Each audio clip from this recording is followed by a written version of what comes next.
Getsemaní, el Señor está bajo total y absoluto control de lo que está ocurriendo en esa noche, mientras son las pocas horas que quedan antes de que Él sea tomado prisionero, entregado por Judas y llevando ante un falso tribunal para ser condenado a muerte. Pero nada de eso impide que el Señor lleve a cabo su plan y su propósito de entregar este testamento maravilloso para sus discípulos, para su iglesia hoy en día, para que podamos ser fortalecidos y podamos descansar en que el Señor es el que nos compró, el que nos llamó y a Él le pertenecemos, como dice la palabra. Todos aquellos que vienen a mí, yo no los echo fuera, todo lo que el Padre me dio, ninguno pierdo. Así que sabemos que la salvación está asegurada porque nuestro Rey, nuestro Señor, Creador del mundo y del universo, no hay nada creado que pueda atentar contra el plan y el propósito de Dios. Como decía un pastor, somos inmortales hasta que se lleve a cabo el plan y el tiempo de Dios de ir a su presencia. En ese momento te puedo asegurar que no hay nada que tú puedas hacer para detener el llamado de Dios a encontrarte con Él.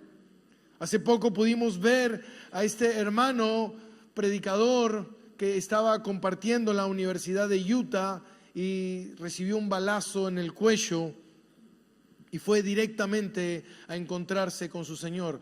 Obviamente su familia, su esposa y sus hijos, todos sufren porque es realmente doloroso, pero él está completamente en la presencia del Señor, disfrutando de su presencia. Amén. Y eso es lo que nos tiene que deleitar, saber que el Señor está en control. ¿Por qué esas cosas pasan? Algo que dijo la esposa, dijo: yo estoy gozosa porque sé que Él va a recibir la corona de los mártires. Y gloria a Dios por eso, mi hermano. Muchas veces nosotros no entendemos los planes, los caminos, pero los caminos del Señor no son mis caminos y los planes de Dios no son mis planes. La Biblia es única. La Biblia es absoluta, definitiva, provocativa. Por lo tanto, dice John MacArthur, no teme a quién confrontar. No teme confrontar la realidad de las personas y de su condición y de marcar un contraste entre quienes son suyos y quienes no. Quienes son hijos de Dios e hijos del diablo. Quienes son salvos y quienes no lo son. Quienes están con Él y quienes están en contra de Él. La Biblia es absoluta. La Biblia es provocativa, confrontativa. Y la Biblia no teme en decir la verdad. Esas son palabras del pastor John MacArthur.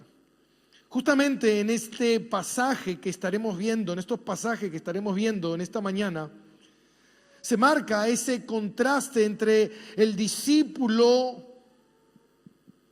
del Señor, a pesar de marcado por el dolor, por el sufrimiento. El Señor lo está fortaleciendo, lo está ministrando y lo está guiando a pesar de que él tiene dudas, porque el Señor es poderoso. Judas ya se fue a vender al Señor, a traicionar al Señor, porque no es del Señor. No es de mis ovejas. Mis ovejas, dice la palabra, oyen mi voz y me conocen y no siguen a un falso pastor, sino que ellas siguen a su verdadero pastor. Ahora el Señor, en esta oportunidad, Él les está entregando a ellos un misterio que por siglos estuvo oculto y ahora es revelado, es manifestado, es mostrado. Todas estas cosas que hemos visto, estos pámpanos que llevan fruto, esto como el Señor es el labrador y Él es el que cuida a la vid, y cómo el Señor está protegiendo esta vid que está produciendo. Y el Señor les está ministrando a sus discípulos y nos está ministrando a nosotros que el plan de Dios se está llevando a cabo, mientras unos son cortados, echados fuera porque no son del Señor, otros son podados para que lleven más fruto. Pero el Señor está en control, llevando a cabo su plan. Y le dice en el versículo 11, para que mi gozo sea cumplido, sea perfecto en ellos, para que ellos tengan gozo en medio de esto que están viviendo. Recuerda que en el versículo 10 dice: si guardáis mis mandamientos y permanecéis en mi amor, así como yo he guardado los mandamientos de mi Padre y permanezco en su amor. Cristo tomó la posición de hijo, siendo igual a Dios, se despojó de sus atributos para venir a vivir la vida que yo no podía vivir, venir a mostrarme el modelo de hijo perfecto, un hijo obediente, un hijo que ama obedecer al Padre. Él dijo: mi comida y mi bebida es hacer la voluntad de mi Padre, por eso el Padre me ama. La obediencia es amor con el Padre. La desobediencia, hermano, es rebeldía contra Dios, es enemistad contra Dios. Entonces, ¿cómo nosotros podemos ser amigos de Dios? ¿Cómo nosotros podemos ser hijos de Dios? ¿Cómo nosotros podemos ser amados por nuestro Padre? ¿Por qué? Porque el Señor que obra en nosotros, Él nos capacita, nos edifica, Él nos justifica delante del Padre y Él nos ayuda a vivir una vida de obediencia. Él le dice: no los dejaré huérfanos, no estarán solos, no estarán abandonados. La obra que yo inicié con ustedes la voy a terminar. Esta obra que empecé, esta obra la voy a seguir. No hay nada que temer. Cristo está en total control y absoluto, como dice Romanos capítulo 8. ¿Quién nos podrá separar del amor de Cristo? ¿Algo nos podrá separar? ¿Alguna peste, alguna tribulación, algún enemigo, alguna espada? ¿Algo? No, nada. Si Dios nos dio a su Hijo, ¿qué no nos dará? ¿Qué no nos dará? Aunque muchas veces nosotros pasemos por momentos dolorosos, por momentos difíciles, por momentos que no entendemos como estaban pasando los discípulos, el Señor estaba cuidándolos. El Señor los estaba guiando. Y es interesante porque en esta oportunidad se entrega este misterio que estaba oculto, extraordinario, que por muchos años nosotros podemos ver cómo la Biblia va transitando y va mostrando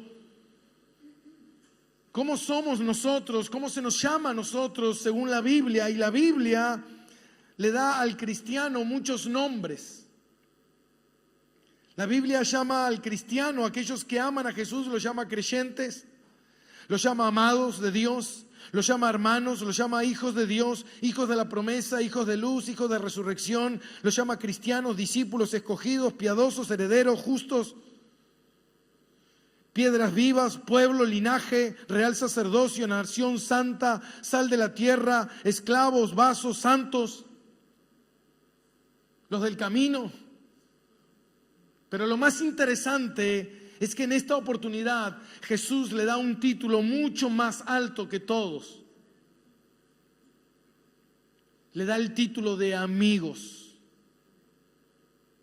Y es interesante porque pensar solamente en que Cristo me llame a mí amigo, porque no solamente llama amigo a sus discípulos, a los 11 que estaban ahí, sino a todos sus discípulos que vendrían de generación en generación, todos aquellos que son escogidos para ser pueblo de Él, todos aquellos que fueron comprados con su sangre. El Señor dice: ustedes serán mis amigos.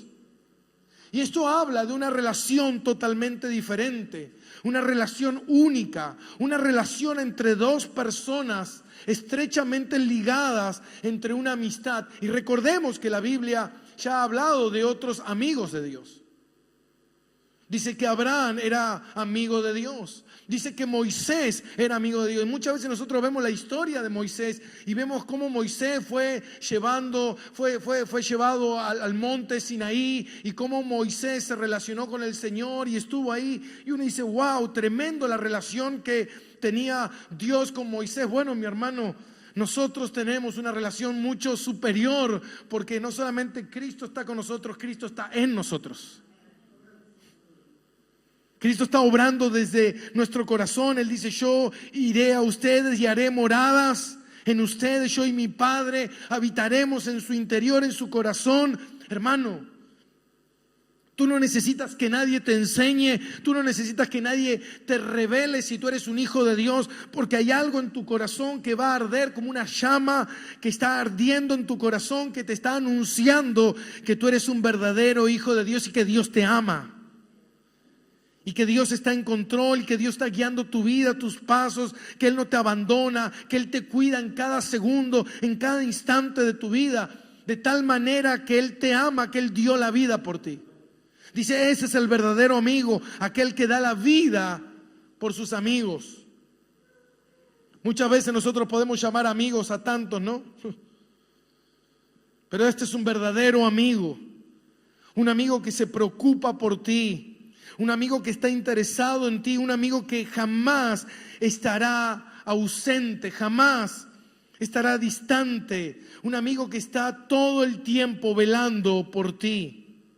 Por eso le dice, para que mi gozo sea cumplido en ustedes, mi hermano.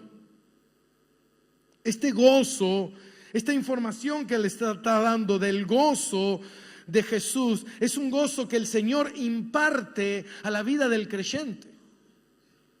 No es un gozo que nosotros adquirimos por saber que Jesús me ama. No. Es un gozo que Él produce. Es un gozo que Él produce, y que ese gozo viene y se manifiesta en el corazón del creyente como una respuesta a alguien que es amigo, a alguien que es un hijo, a alguien que ha sido santificado, a alguien que empieza a caminar en obediencia, a alguien que está con Él.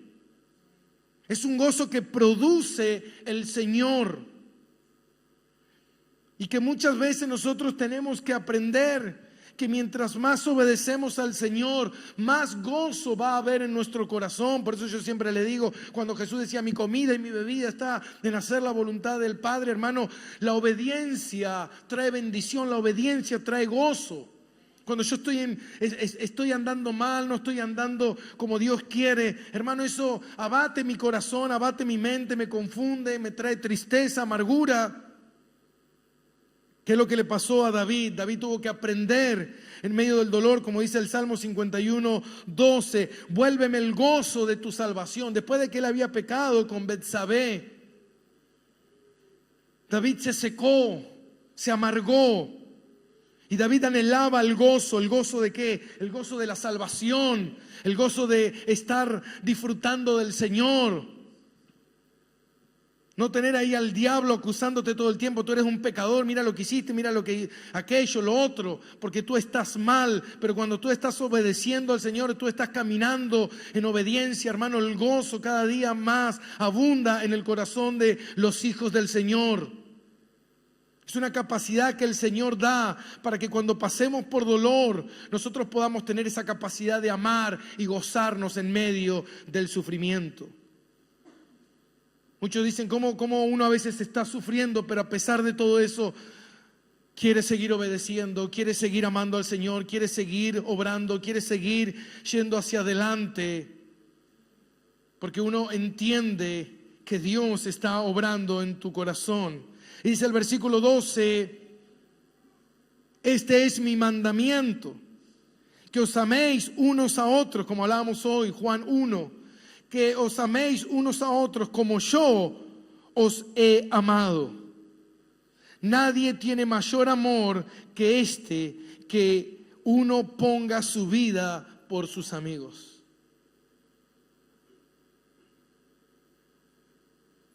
Amor.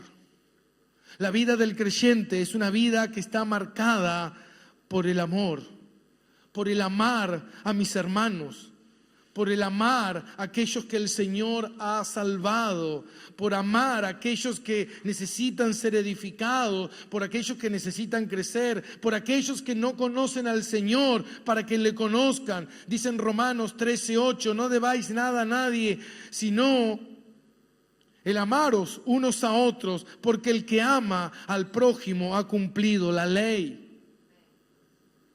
Amar. ¿De qué manera debemos amar? Y Jesús nos da la norma, como yo os he amado. Esa es la norma. La norma es que nosotros debemos amar como Él amó. ¿De qué manera? Sacrificialmente, mi hermano. El amor tiene más de decisión que de sentimiento.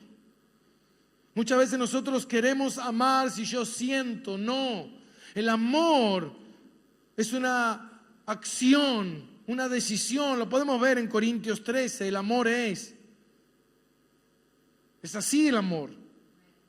No busca lo suyo, no es jactancioso, no se envanece, no se irrita. El amor es una acción, una decisión. Porque uno entiende que Dios fue el que te amó primero. Dice, nadie tiene mayor amor que este que ponga su vida por sus amigos. Yo les muestro cómo es el amor. ¿Por qué? Porque yo pongo la vida por ustedes. Y este es el estándar. El estándar es un amor sacrificial. Y cuando vemos esto decimos, wow, qué lejos estoy de amar de esa manera. Porque yo no estoy procurando el bien del otro, sino que yo estoy queriendo que se lleve a cabo mi idea. Cuando tú sales a comer con tu hermano o con tu amigo, cuando te invita a comer, no, ¿sabes qué?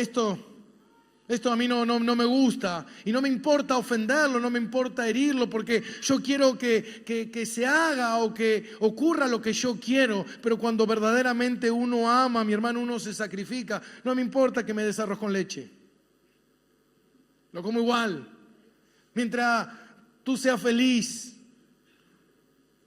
Qué rico que está, qué bien que estás. Yo a veces veo gente, mi hermano, qué horrible, qué mal que te viniste vestido, qué te pasó en el pelo, qué te hiciste. Yo digo, wow, qué osado que somos. Creo que tienes que tener mucha agallas para herir a una persona de esa forma. Mira, jamás hablaré de tu aspecto, no. ¿A ti te gusta? ¿Te sientes bien? ¿Te sientes bien usando las pantuflas del abuelo? Perfecto, a ti si te agrada, a mí me agrada. ¿Se entiende, mi hermano? Si a ti te hace bien, yo quiero tu bien, yo procuro tu bien, yo quiero que tú alcances la plenitud, que tú alcances el gozo, la felicidad, que alcances una vida plena con Dios, que el plan de Dios se lleve a cabo en tu vida. Hermano, ese es mi propósito como pastor. No es simplemente que yo predique. El otro día cuando estábamos reunidos con Pepe Mendoza, el pastor Pepe, hermano, él hablaba de la teología práctica. Muchas veces tenemos teología bíblica, los relatos bíblicos, tenemos la teología sistemática, pero ¿qué hay de la teología práctica? Lo práctico. El buen consejo. Si yo veo que mi hermano está trabajando en un trabajo que le está haciendo daño, que no le permite crecer en el Señor, y yo poder ayudarlo, poder guiarle, poder mostrarle, mira, yo quiero que tú tengas una mejor relación con el Señor, que se cumpla el plan de Dios en tu vida, que llegues a la plenitud. Porque eso veo en la palabra de Dios. Me preocupa tu bienestar. Me preocupa cómo tú estás. Quiero que te vaya bien. Ese debe ser el deseo de todos los pastores, mi hermano. Porque nosotros le debemos rendir cuenta al pastor de los pastores. Cuando nos pregunte, ¿qué hiciste para ayudar a aquel hermano? ¿Lo ayudaste? Si veías que ese hermano estaba abatido, estaba solo, estaba angustiado, estaba amargado y nadie lo veía, pero tú lo viste, ¿hiciste algo para ayudarlo? ¿Hiciste algo para acompañarlo en ese momento difícil de su vida? ¿Lo guiaste, lo ayudaste a que pueda ver qué es lo que Dios tiene para él, qué planes de Dios tiene para él? ¿O no, fuiste un necio cerrado? Poner la vida en sacrificio, el amor sacrificial. Hermano, estas 14 palabras en el original son 15 palabras en el griego. Habla de un amor abnegado, tierno, puro de Jesús por nosotros. Yo cuando veo a alguien feliz, mi hermano, yo soy feliz. Cuando yo veo a mi amigo, a mi hermano, a una oveja triste, yo estoy triste. Quiero que aquella persona sea feliz. Pastor, estoy feliz, esto me está ocurriendo, gloria a Dios, estaremos orando, te estamos apoyando porque queremos que seas feliz. Que vivas en el gozo del Señor, que puedas crecer en el Señor, que digas, wow, encontré esto, leí esto, me está pasando esto, estoy orando por mi familia, mi hermano, mi fulano, mi padre, tal vez el otro, aquello, lo otro, lo que ocurría, estaba alquilando, pero ahora tengo mi casa, qué bueno, me alegro, me gozo. Dice la palabra de Dios en 2 Corintios 5:21. Dice, al que no conoció pecado, por nosotros se hizo pecado, para que nosotros fuésemos hechos justicia de Dios en él. Él se hizo por nosotros, mi hermano. Él cargó nuestra culpa, Él cargó nuestro dolor. El amor es aquel que carga con las luchas del otro y luchan juntos. Y luchamos juntos. Yo tengo un amigo que todavía no conoce al Señor, pero oro por él para que en algún momento conozca al Señor. El otro día me llama por teléfono y me dice, estoy pasando por un pozo depresivo muy, muy fuerte. Yo le mostraría los mensajes. Yo le dije, mira, justo había comprado algo, un producto, una proteína. Y la teníamos ahí. Le digo, ¿sabes qué? Tengo una proteína para ti. ¿Por qué no la vienes a buscar a casa? ¿En serio? Me dice, sí, bueno, pues venite. Y cuando llegó le preparé un café. Compartí con él, hablé con él. Y me dijo, amigo, es increíble poder hablar con vos. Porque realmente me hace ver las cosas de otra manera. Hermano, ayudar a esa persona que está pasando por un mal momento. Poder guiarle, poder mostrarle que hay un Dios que le ama y un Dios que es verdadero.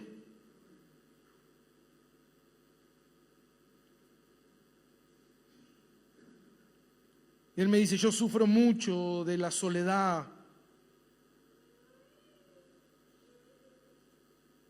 Y yo siempre le digo, mira, lo primero que tú necesitas es a Cristo, la compañía del Señor. Que el Señor llene tu corazón y Él pueda ser tu pastor y Él pueda guiar tu vida.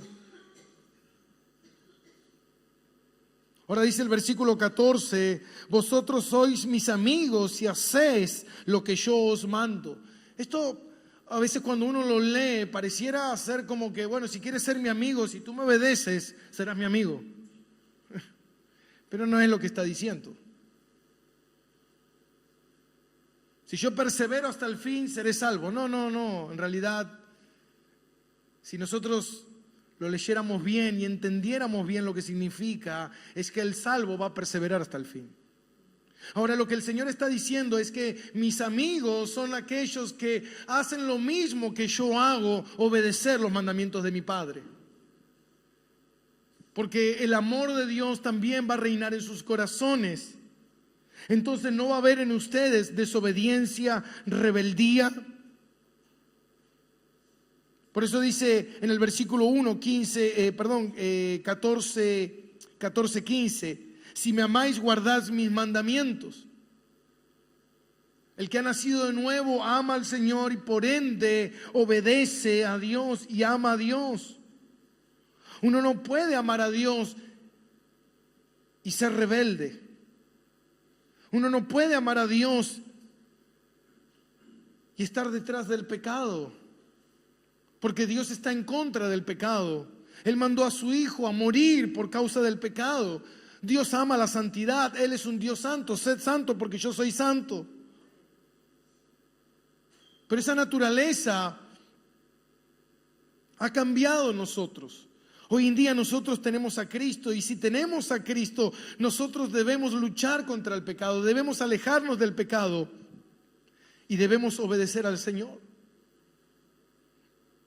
Porque Dios quiere que nosotros seamos hijos obedientes. Por eso dice en 1 Samuel 15:22, ¿recuerdan la historia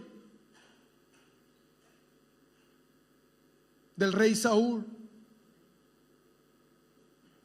y el profeta Samuel? Y dice en el versículo 22, y Samuel dijo, ¿se complace Jehová tanto en holocaustos y víctimas como en que se obedezca a la palabra de Jehová? Ciertamente el obedecer es mejor que los sacrificios y el prestar atención que la grosura de los carneros. Porque como pecado de adivinación es la rebeldía, y como ídolos es idolatría la obstinación. Por cuanto tú desechaste la palabra de Jehová, Él también te ha desechado para que no seas rey. Dios ama la obediencia, mi hermano. Dios hace en nosotros hijos obedientes, porque éramos rebeldes, desobedientes. Por eso éramos enemigos de Dios, pero cuando Cristo viene, Él nos reconcilia con el Padre, pero no para seguir en obediencia, sino para caminar en obediencia. Ese es el plan de Dios para sus amigos, para aquellos amigos que ahora están disfrutando de las bendiciones del Señor, están disfrutando de su presencia, de su plenitud. Dice el versículo 15,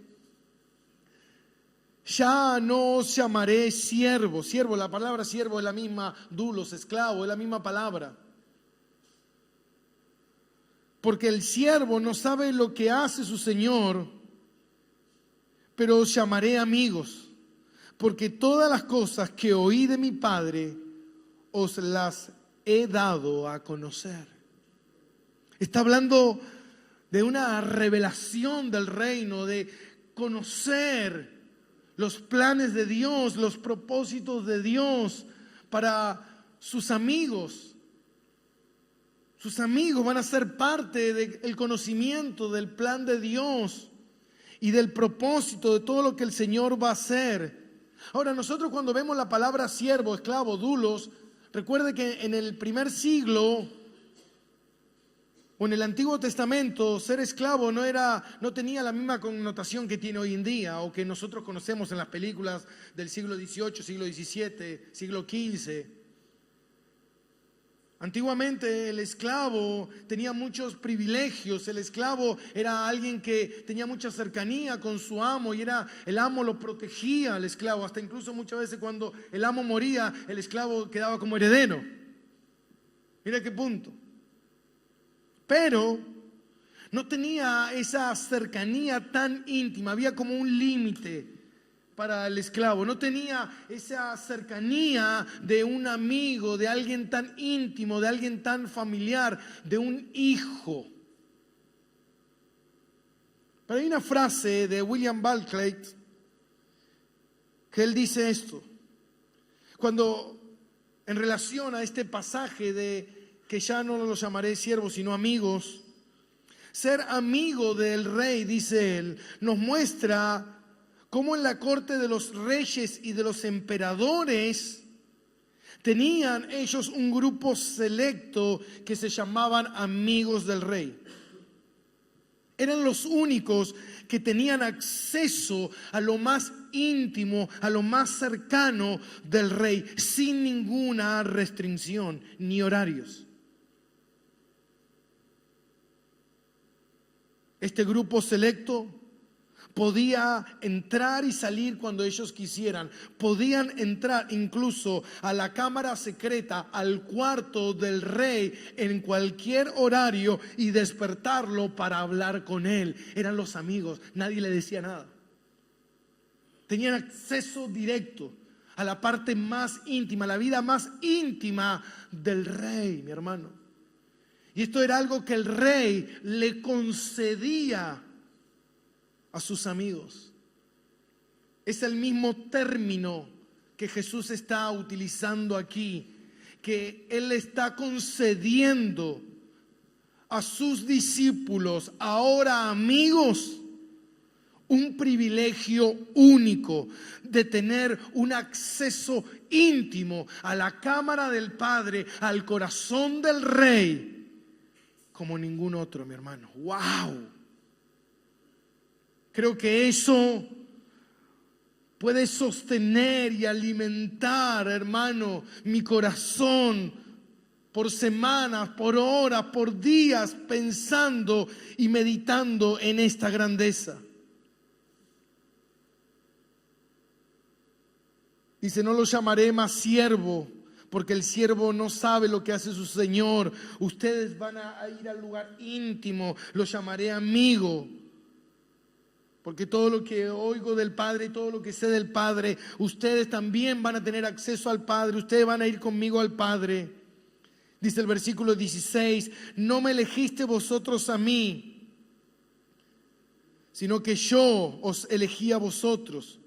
Y os he puesto para que vayáis y llevéis fruto y vuestro fruto permanezca, para que todo lo que pidieras al Padre en mi nombre, Él os lo dé. Wow.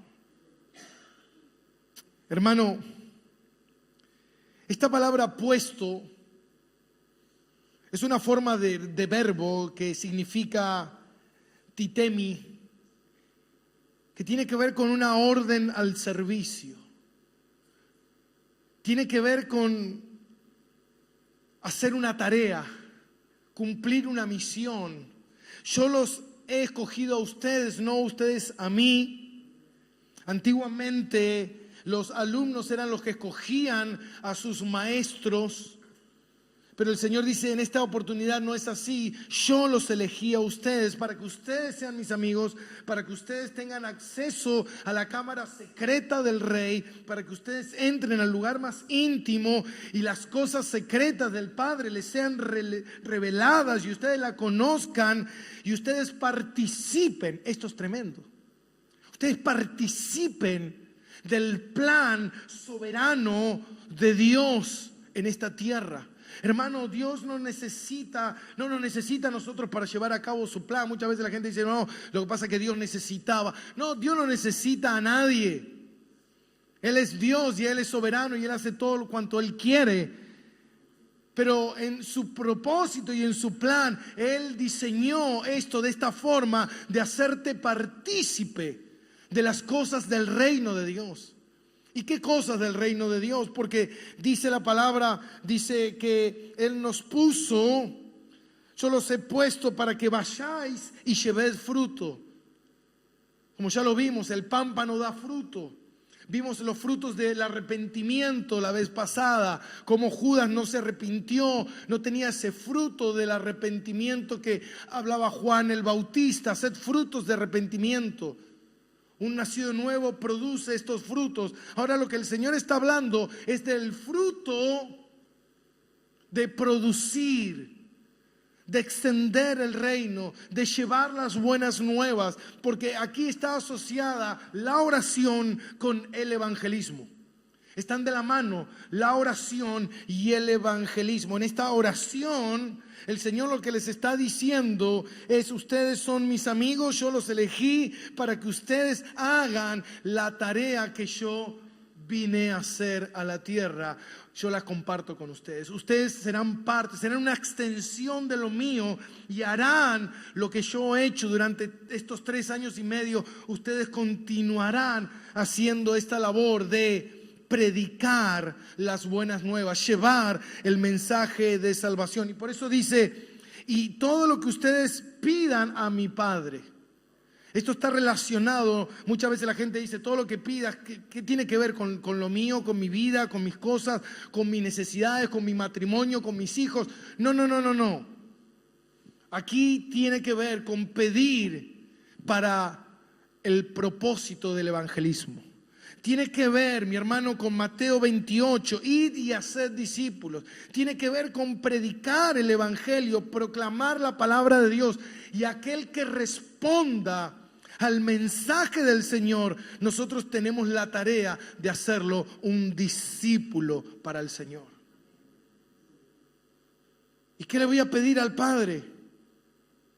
Le voy a pedir que Él me abra puertas, que Él me dé la sabiduría, que me quite todo temor, toda vergüenza, que ponga las palabras correctas, el momento justo, el momento oportuno para poder ayudar a otro, para poder predicarle del reino de Dios, para que muchas personas escuchen el evangelio, la palabra del Señor, como dice el gran yo soy el camino, la verdad y la vida. Nadie viene al Padre si no es a través de mí. Gloria a Dios. Gloria a Dios. Hermano, no hay, creo que premio más grande que este. El premio de ser llamado amigo. Que Jesús, hermano, cuando tú entres a la presencia del Señor te diga, amigo, llegaste.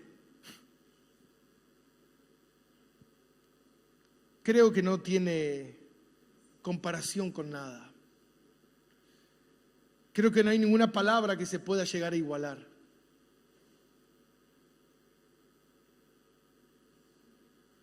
Yo cuando veo a mis amigos venir, me gozo por ellos, los abrazo, me alegro, me pongo contento de verlos, porque quiero compartir tiempo con ellos, quiero compartir un mate, quiero compartir un café, quiero ver cómo estás, me alegra tu vida. El Señor dice, yo los elegí porque los amo. Yo los elegí para que sean mis amigos, para que sean míos, mi pueblo, para que estén conmigo, para que conozcan lo mismo que yo, para que donde yo esté, ustedes estén y sean herederos de toda la herencia que yo he recibido del Padre. Yo la quiero compartir con ustedes. ¿Hay algo más grande que eso? Por eso es el versículo 17, y esto os mando, que os améis unos a otros. Hermano, a la luz de estas palabras, de tal amor derramado sobre nosotros, que nosotros procuremos amarnos unos a otros. Es lo mínimo que podemos hacer. Después de tan grande sacrificio que Él ha hecho por nosotros, de este amor maravilloso que Él ha derramado sobre nosotros. Y cuando yo pensaba, porque a partir de este domingo vamos a entrar en una pausa con Juan justamente, yo digo, tal vez, Señor, cuando vuelva de vuelta, no sé, tal vez no esté más en esta tierra. Tal vez a otro predicador le toque continuar.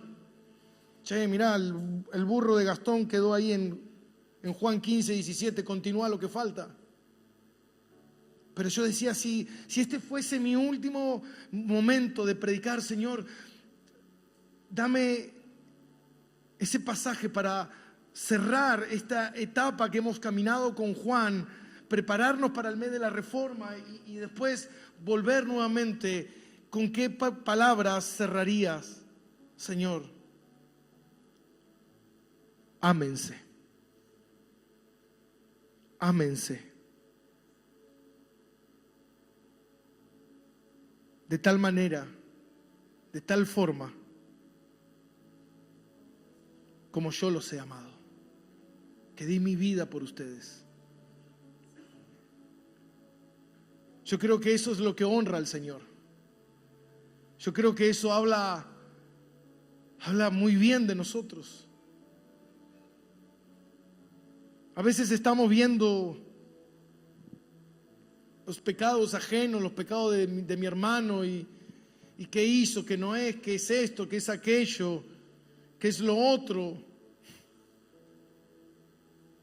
Pero no estoy viendo que Cristo está reinando en su corazón y que Cristo está haciendo una obra en su vida. Y de qué manera, en vez de ir y condenarlo, de qué manera puedo ir y ayudarlo. Hermano, si usted me hubiese visto hace 20 años atrás, hubiese dicho, ¿estás seguro que este muchacho es cristiano?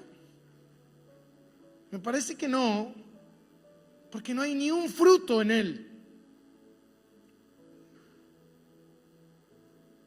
Pero tengo un amigo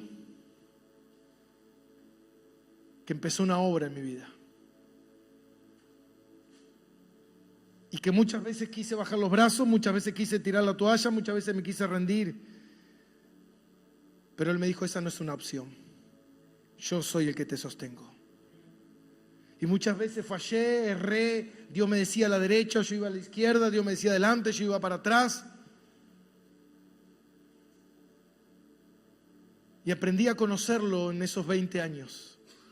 Aprendí a conocer la paciencia de mi Señor. Aprendí a conocer el amor de mi Señor. Aprendí a ver la perseverancia de Él, la pureza, el amor con el que Él me limpiaba y una y otra vez, mientras yo erraba y fallaba y me equivocaba, y Él seguía a mi lado.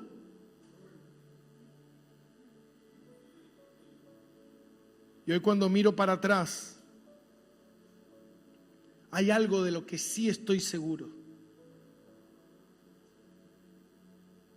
Que si hoy soy un poquito de algo, no es nada obra mía, nada. Todo fue obra de Él, todo. Yo hice todo lo posible para destruir esta iglesia, mi hermano. Yo hice todo lo posible para destruir mi matrimonio, yo hice todo lo posible para destruir mi vida, yo hice todo lo posible. Pero su amor fue tan grande que no me lo permitió. Que Él me trató una y otra vez.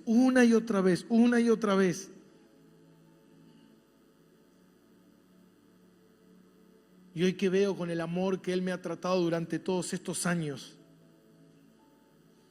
hermano, cada día que me levanto,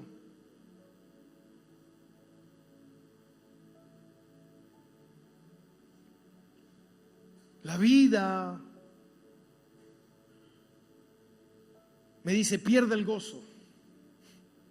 Vive amargado, vive enojado, vive peleándote con todo el mundo. Pero me pongo a pensar por un momento y digo, Señor, yo no quiero eso. No es digno del sacrificio de mi Señor. Yo tengo que gozarme y tengo que alegrarme porque mi Cristo sigue reinando. Y como yo compartí en mi estado esa frase de Sugel que me encantó, el gozo del creyente es la bandera que onda en el castillo de nuestro corazón y anuncia que nuestro Rey está sentado en el trono.